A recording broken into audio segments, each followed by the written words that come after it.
لیکن معمولی سونے سے نہیں ٹوٹتا ہے۔ حدیث میں ہے کہ صحابہ کرام اللہ کے رسول صلی اللہ علیہ وسلم کا انتظار کرتے تھے عشاء کی نماز کے لیے، وَتَخْفِقُ رُؤُوسَهُمْ، اور مارے نیت کے ان کو جھپکی آتی تھی، سر ہل جاتا تھا، اور اللہ کے رسول آتے تھے، پھر لوگ کھڑے ہو جاتے تھے اور وضو نہیں کرتے تھے۔ خیر، تو گہری نیت سے وضو ٹوٹ جاتا ہے۔ نمبر 5، شہوت کے ساتھ ذکر، آدمی اپنی شرمگاہ چھوئے شہوت کے ساتھ، اس سے بھی وضو ٹوٹ جاتا ہے۔ اور بعض علماء کے ہاں بغیر شہوت کے بھی ٹوٹ جائے گا اگر آپ ڈائریکٹ چھوتے ہیں تو۔ اللہ کے رسول صلی اللہ علیہ وسلم کی حدیث ہے، ایک حدیث میں آپ نے فرمایا کہ من مس ذکرہ فلیتوضا، جو اپنا ذکر اپنی شرمگاہ چھو لے وہ وضو کرے۔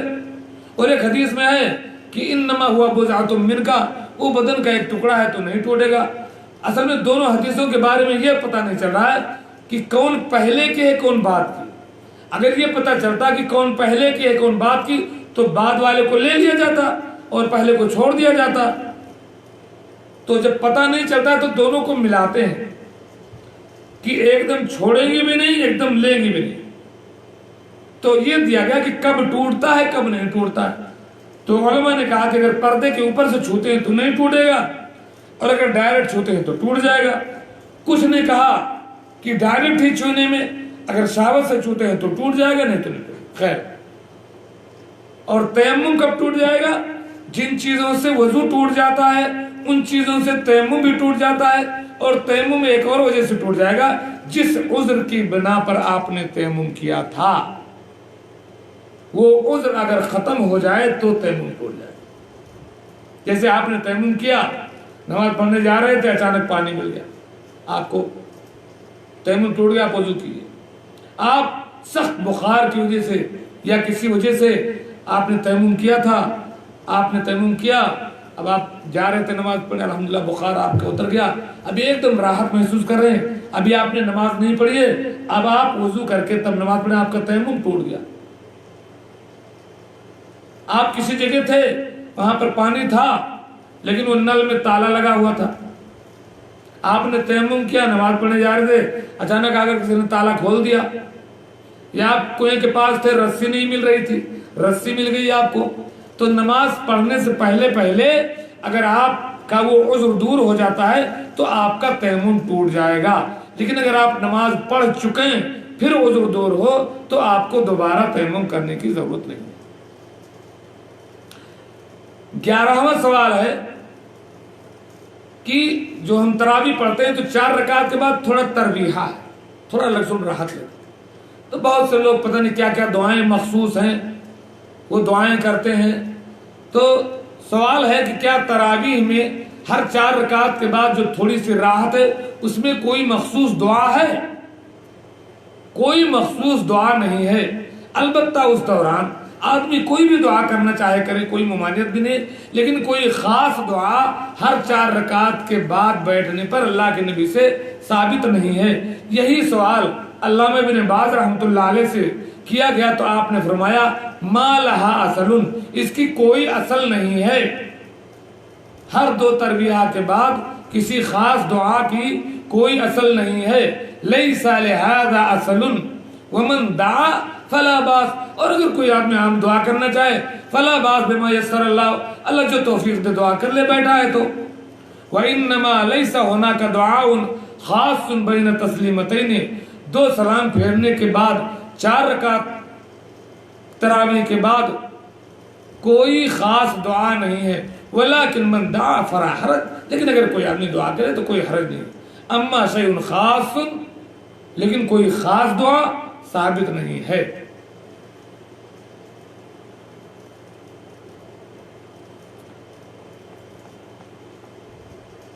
اب ایک آخری بات میں بیان کر کے اپنی بات ختم کرتا ہوں۔